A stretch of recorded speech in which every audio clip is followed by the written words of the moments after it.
Hello everyone, just making sure the volume is up.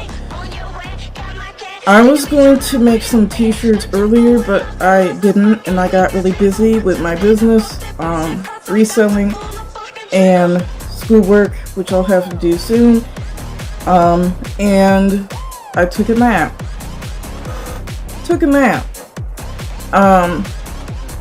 I did a wash test on the darker blue one, and it passed the wash test, so you won't have to worry about that. Anyway, I put out a poll for people who wanted what Missy bought some more shirts. I put that in my community post.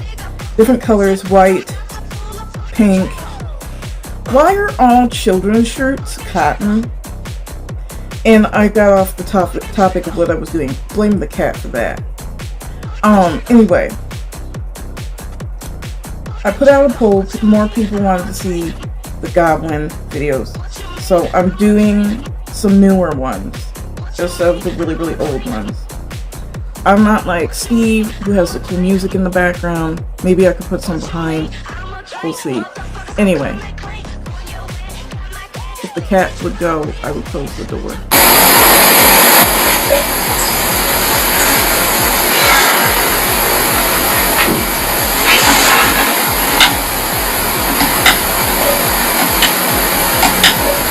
What's up, Twitter? A lot of you may not know this, but yesterday after I was able to leave YouTube for good and leave behind my old life, I immediately this morning started my road to recovery to being who I used to be. And so far I can only say that it's not been easy. This is how you know he's addicted to the internet.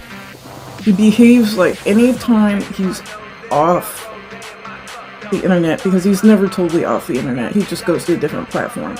But he just acts like he's going through withdrawals of Oxycontin or something. Or heroin. A drug. Now that my body's actually calm, I'm dealing with the stress, the aftershock of stress, and being sick from that aftershock. And when I say being sick, I mean actual physically, being sick.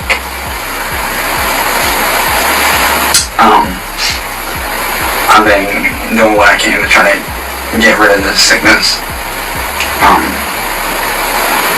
It's been hard. I'll admit it's been a hard first 24 hours on my road to recovery, but I'm thankful I have good friends, good family to help me out. Talking a lot this morning was rough. You see, this morning when I hopped in the bathtub so I can sweat out this sickness. And what he does is he doesn't actually bathe in the bathtub. He just sits in warm water because the soap hurts his bedbug bites, which means they're infected. So yeah, he doesn't bathe. He's basically like a 10-year-old kid, a 10-year-old boy, where they fake take a shower or they fake bathe. So they just stand underneath the water and they look wet to pass their mom's "did you take a shower or take a bath" test. For the first 10 minutes, I sat there and I bawled my eyes out. I'm not even gonna lie to you, I sat there and I cried and I bawled my eyes out. But not only was I crying because it's finally over after 7 years, but I cried my eyes out even more because during this whole ordeal, I had never once been able to mourn the loss of my friends or my family that had passed away over the. I have no idea what that means. The only family that I know of that passed away was his brother, and that was years ago. And then his friends, which he doesn't have friends, the fake friends who blow up in Afghanistan or Iraq on the TV, those don't exist. So, 7 years. I had never been able to, mourn their loss. I had never been able to mourn the death of those that I cared about. And I fully broke down crying. Not because I'm weak, but because the fact that everything is finally over. A lot of people think that, true strength is dealing with something as long as I have.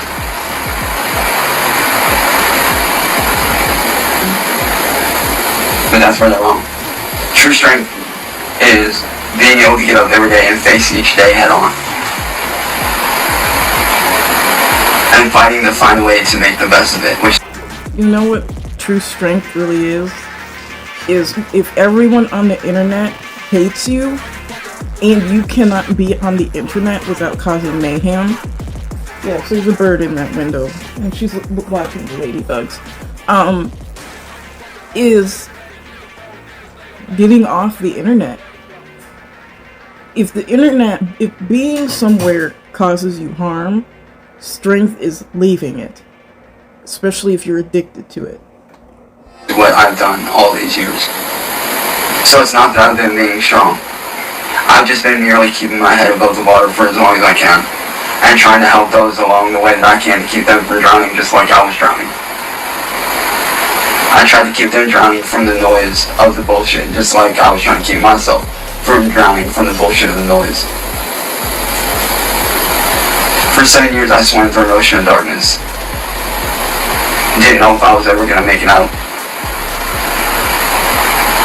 I didn't know if I was going to survive. Because there were times where I honestly thought that it was over for me. That I was going to not see the next day, or the next evening, or even see my family again. Now I know a lot of people are saying like, oh, but YouTube is where the money's at, like you need to be over there. I don't care about the money. He has no way of making money. If all trolls were banned and somehow we're not able to bother him anymore, he still would not. He's never, for 10 years before trolling, he's never been able to make money because of his mouth. And that's why the other half of why he gets in trouble on the internet is because of his mouth. He can't, certainly not on TikTok. Oh no, you can barely say anything mildly, not even offensive, just a mild joke without having trouble with TikTok.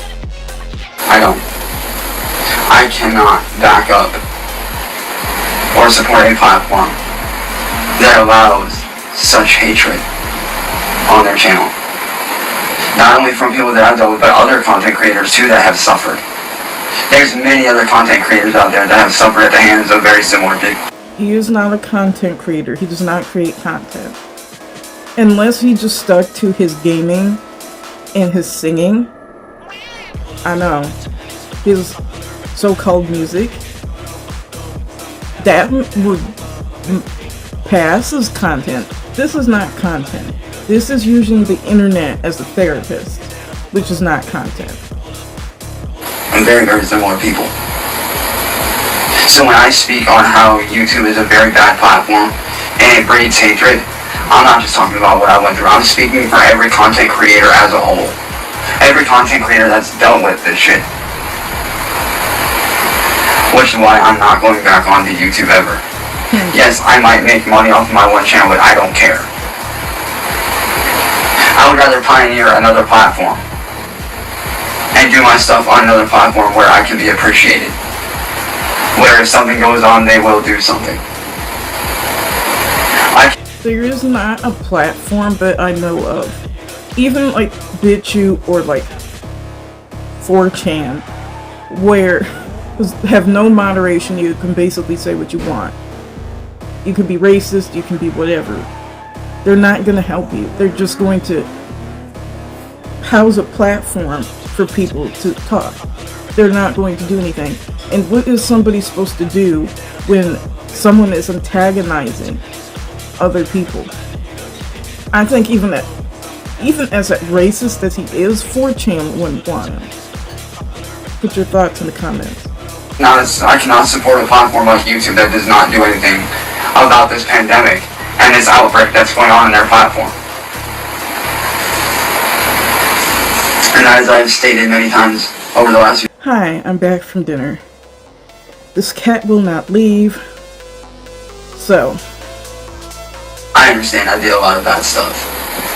I completely understand. But as I've also stated, there were certain things that were said and done to put me in those positions where I felt like I had to do the things that I had to do. And a lot of them were things I did not want to do.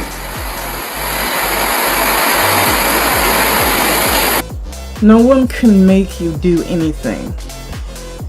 No one can make you feel anything either. I mean, people can hurt your feelings, things like that, but they can't make you do anything that you don't want to do.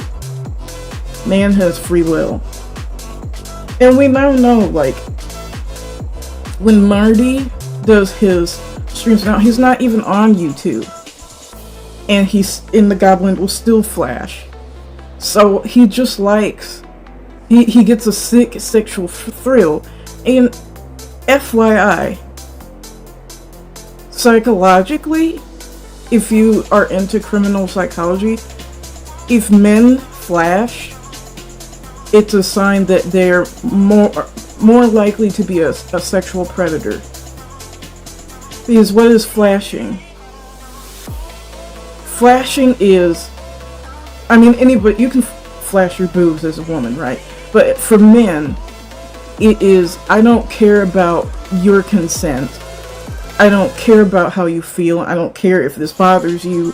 I don't care about you at all. In fact, I find it amusing. The sicker the person is, this is how they feel. That they find it funny. They're wanting to cause horror and shock. They're wanting to do that. That's the reaction they want. So, which is sexual predatory behavior. So, it goes in line with a rapist. A rapist doesn't care about you. A rapist doesn't care about consent. A rapist is only out for their sexual gratification and getting a sick thrill out of causing horror and trauma. Gradually that's where flashers will go. Jeffrey Dahmer started as a flasher. He would flash people and young boys and things like that. People. He would go to the gay bathhouses and, drug and do things to the men there. And back in the day, gay people didn't want to call the police because of things. And that's why a lot of them who suffered at the hands of serial killers, some who we may not even know, went missing, never to be found. And that's why serial killers look for those types of people. People who the police won't care about, like in the black community, gay people, underserved populations, let's just say, and don't care. So devious people prey upon those people because it's easy. Anyway, just thought I'd put that out there. So I can honestly say that you guys out there that are making the false accounts of me, you guys need to stop. I am not coming back to YouTube. I'm not going to respond to any of you. Because all you trolls over there on YouTube that like to make fake accounts of me and talk shit and do this and do that, you're wasting your time. Yeah, I get it. You might call me weak. You might call me a bitch, whatever. I don't care. Like, I genuinely don't care what you call me. I have no want or need or desire to be back on YouTube ever again. And a lot of people have been asking me, well, what are you going to do now that you're not on YouTube? Where are you going to go? Nowhere. I'm not going to go on to any platform for at least a year. Lies. The rest of this year is going to be spent on me working on myself. And if I do decide to go on a platform, I will have very, very good moderators with me.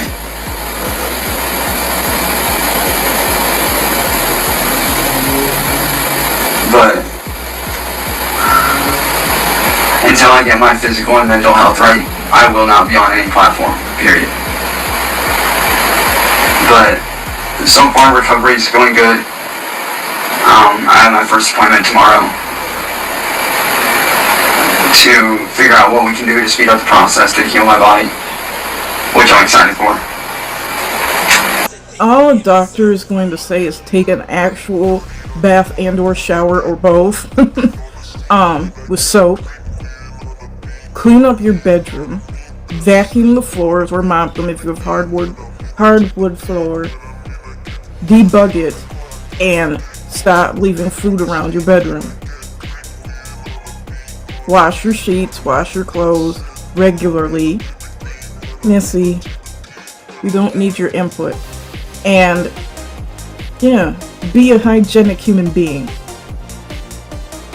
Well, I don't have my first appointment tomorrow, but tomorrow I get to set up the appointment so we can talk to my doctor and figure out the healing process to go about to help speed up my recovery with my eczema, my dermatitis, and maybe even, possibly, some other things to kind of help boost this, to boost the healing process even more.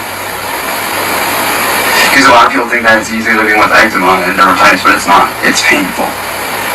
It's one of the most painful things that you can ever deal with in the world. At least Steve's cats leave him alone while he's streaming.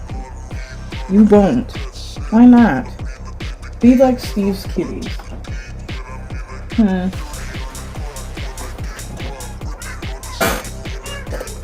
Here's Petey. Yes, Petey. She doesn't like to be held, as you can tell. It makes you tired. It makes you sleep a lot. Yes, you're annoying. It makes you depressed at times because you feel trapped in your own body. You feel like you can't move. You're in pain almost all the time. No matter what you do, your body doesn't retain moisture, so it makes it hard to do anything. Like, you can't do simple things like move your limbs, move your arms, move your legs, all without being. That is not eczema. That is sepsis, or some type of skin disease that has nothing to do with eczema. Even the most driest of skin will accept moisture. You need to actually go to a doctor. And if you're poor, you should be able to get pretty good health insurance. Missy, please stop rubbing on this. Pain. But as I said, tomorrow I finally get to start my appointment with my doctor to get onto the road to recovery, so I can start the healing process. Where did you put your mouse? Or I should say, so I can help kickstart and speed up the healing process. But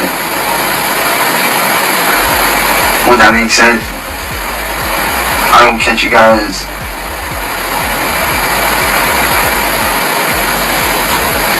probably next month for a new update, because I'm only going to post videos once a month on here for a while. Lies. But yeah, whenever I have an update around next month or within the next few weeks, I will let you guys know. And I can honestly say that it feels good to be back to just relaxing, living my life, hanging with my friends and family. It feels good to be normal again. It really does. It feels. You've never been normal. You've never been normal. Your family has never been normal. So good to be normal again.